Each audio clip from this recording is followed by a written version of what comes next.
Hello and welcome to my YouTube channel study house. मेरे चैनल को लाइक, शेयर और सब्सक्राइब करना ना भूलें और बेल आइकन दबा दें ताकि आपको मेरे आने वाले सभी वीडियोस की नोटिफिकेशन मिलती रहे। अकाउंटिंग फॉर शेयर कैपिटल, इसमें हम कहाँ तक पहुँचे थे? Share capital. सबसे पहले शेयर कैपिटल क्या होता है? शेयर कंपनी को चलाने के लिए कैपिटल चाहिए होता है, तो जितना भी टोटल कैपिटल होगा कंपनी का वो क्या होगा? Share capital. अब ये जो कैपिटल है पूरा पूरा हम पब्लिक में दे देते हैं, या जो भी कंपनी डिसाइड करती है उस हिसाब से पब्लिक में देते हैं, लेकिन इनको क्या करते हैं? स्मॉल स्मॉल डिनोमिनेशन में ट्रांसफ़र करते हैं, यानी छोटे छोटे हिस्से कर देते हैं इन के पूरा शेयर कैपिटल का। और ये जो छोटे छोटे हिस्से जो होते हैं उनको हम क्या बोलेंगे? शेयर्स। जो भी पर्सन या जो भी लोग होते हैं हमारे कंपनी के, जो भी शेयर्स खरीदेंगे वो क्या हो जाएंगे? हमारी कंपनी के मेंबर्स या फिर शेयर होल्डर। और वो कब तक हमारी कंपनी के मेंबर या शेयर होल्डर रहेंगे? तो जब तक उनके पास हमारी कंपनी के शेयर्स हैं तब तक। शेयर क्या होता है? शेयर एक मूवेबल और ट्रांसफरेबल एसेट है। एक एसेट है जिसको हम ट्रांसफ़र कर सकते हैं एक जने से दूसरे जने तक। और जो भी शेयर होल्डर्स हमारी कंपनी के शेयर खरीदेंगे वो जो शेयर्स है, जितने भी शेयर्स उनके पास हैं वो क्या बताएंगे कि उस पर्सन की हमारी कंपनी में ओनरशिप कितनी है। एग्जाम्पल, अगर किसी ने टोटल शेयर कैपिटल में से 20% शेयर खरीदे हैं हमारी कंपनी के, तो वो हमारी कंपनी का 20% ओनर हो जाएगा। Types of share: equity share, preference share. Main यही दो टाइप के शेयर्स हैं। प्रेफरेंस शेयर के 4 सब टाइप हैं: cumulative and non cumulative, redeemable and non redeemable, participating and non participating, convertible and non convertible. सबसे पहले प्रेफरेंस शेयर। अब प्रेफरेंस शेयर्स क्या होते हैं? इसमें जो इक्विटी शेयर होल्डर्स होते हैं उससे ज़्यादा प्रेफरेंस दी जाती है, यानी ज़्यादा जो है प्रेफरेंस दिया जाएगा प्रेफरेंस शेयर होल्डर्स को। अगर डिविडेंड मिलना है तो भी इक्विटी शेयर होल्डर से पहले डिविडेंड किसको दिया जाएगा? प्रेफरेंस शेयर होल्डर्स को, और वो भी स्पेसिफाइड रेट पर।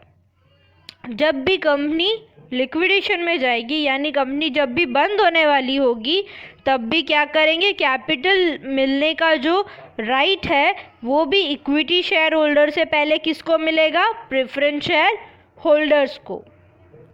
इसके बाद है इसके सब type: cumulative and non cumulative shares. अब मैं आपको इसे एक एग्जाम्पल के तरीके से समझाऊंगी। सोचो कि आप लोगों ने एक कंपनी में क्यूमुलेटिव प्रेफरेंस शेयर खरीदे हैं, और आप लोगों को इस साल क्या होगा? उसका डिविडेंड मिलेगा। तो ये क्या है? आप लोगों का इस साल का डिविडेंड। लेकिन क्या हुआ है कि कंपनी ने इतना ज़्यादा प्रॉफिट नहीं कमाया है कि वो आपको डिविडेंड दे सके, यानी इनसफिशिएंट प्रॉफिट हुआ है, जिस वजह से आपको डिविडेंड क्या है? नहीं मिलेगा। लेकिन क्योंकि ये क्यूमुलेटिव प्रेफरेंस शेयर्स है तो क्या होगा?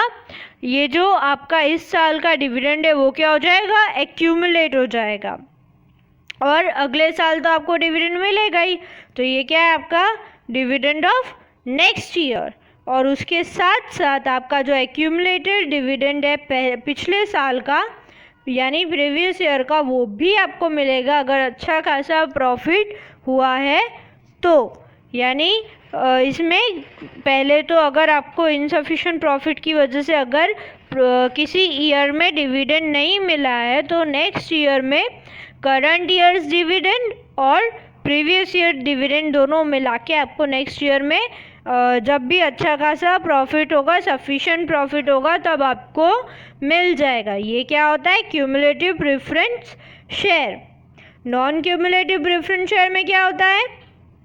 नॉन क्यूमुलेटिव प्रेफरेंस शेयर में ना ही डिविडेंड एक्यूमुलेट होगा और ना ही आपको फ्यूचर में मिलेगा। Redeemable and non redeemable shares, इसमें क्या है? ये एक कंपनी है और ये एक पर्सन है जो इस कंपनी के शेयर्स खरीदना चाहता है। पहले हम समझेंगे रिडीमेबल शेयर्स। ये क्या करेगा? कंपनी से शेयर्स खरीदेगा, यानी कंपनी ने क्या दिए इसको? शेयर्स।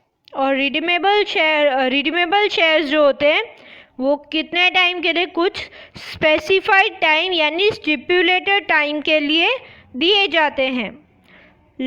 और ये स्टिपुलेटेड टाइम ख़त्म होने के बाद जो कंपनी है वो इस पर्सन से शेयर्स क्या करेगी? वापस ले लेगी और उसको रीपे करेगी शेयर्स के लिए, यानी शेयर्स क्या हो गए?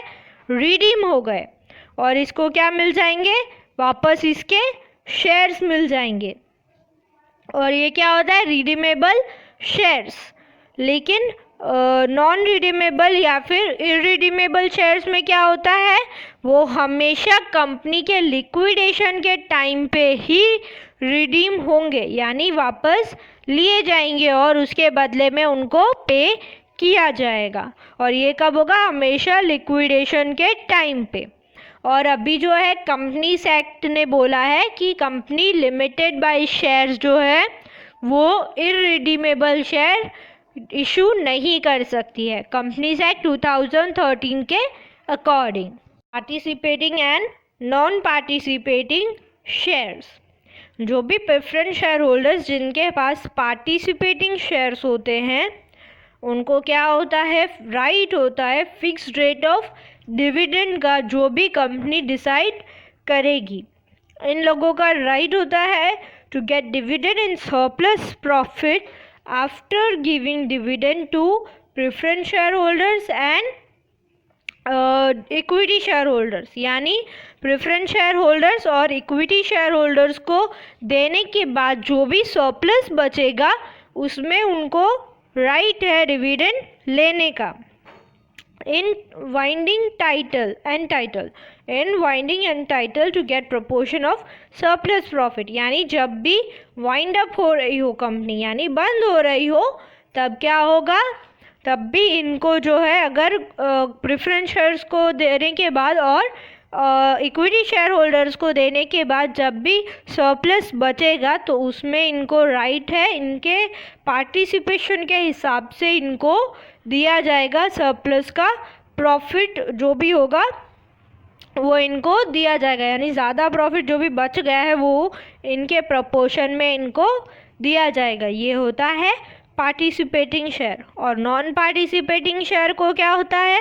उनको फिक्स रेट ऑफ डिविडेंड ही मिलता है और ये जो सरप्लस अमाउंट है प्रॉफिट का उसमें से उनको कुछ भी नहीं मिलता है।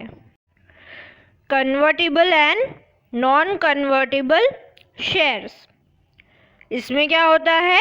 ये जो प्रेफरेंस शेयर्स होते हैं उनको हम जब इशू करवाते हैं उस टाइम पे कुछ टर्म्स एंड कंडीशन पर एग्री करना होता है और जब हम उन पर एग्री करते हैं उसके बाद आगे चल के वो जो शेयर्स है उनको हम कन्वर्ट कर सकते हैं प्रेफरेंस शेयर से इक्विटी शेयर में, पार्टली या फिर फुल्ली, यानी आधे या फिर पूरे शेयर्स को जो है हम इक्विटी शेयर में कन्वर्ट कर सकते हैं। ऐसे शेयर्स को क्या बोलेंगे?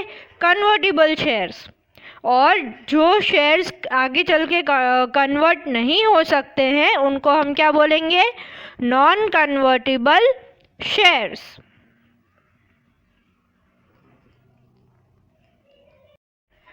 इक्विटी शेयर्स और ऑर्डिनरी शेयर्स, जो भी शेयर्स प्रेफरेंस शेयर्स नहीं होते हैं वो क्या होते हैं? Equity shares.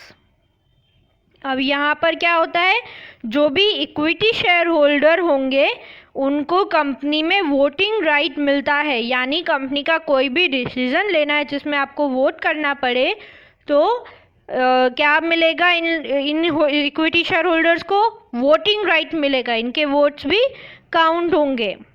Dividend of equity share which is decided by BOD, BOD मतलब board of directors and approve by share holders in general meeting, यानी इक्विटी शेयर होल्डर्स को जो भी डिविडेंड देना है वो कौन डिसाइड करेगा? BOD। और जो भी शेयर होल्डर्स अप्रूव करेंगे जनरल मीटिंग में, जनरल मीटिंग बुलाई जाती है, उसमें बोर्ड ऑफ डायरेक्टर्स बताते हैं कि हम इतना देंगे, और उस पर भी अगर शेयर होल्डर्स को कुछ कम ज़्यादा करवाना होता है तो वो करवाते हैं, और जो भी एग्रीड होंगे वो सारा डिविडेंड जो है उनको मिलेगा।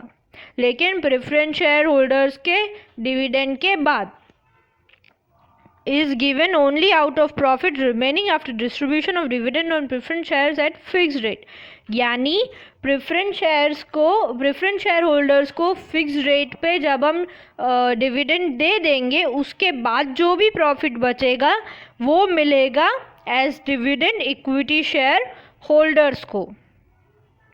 Dividend on the basis of current year's profit, अब जो है डिविडेंड जो है इक्विटी शेयर होल्डर्स को वो किस किस बेसिस पे दिया जाता है यहाँ पे वो बताया है।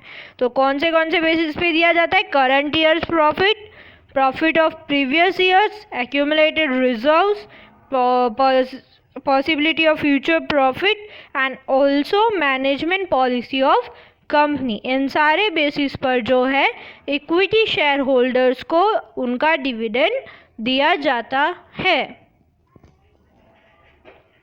और जो है इक्विटी शेयर होल्डर्स क्या होते हैं?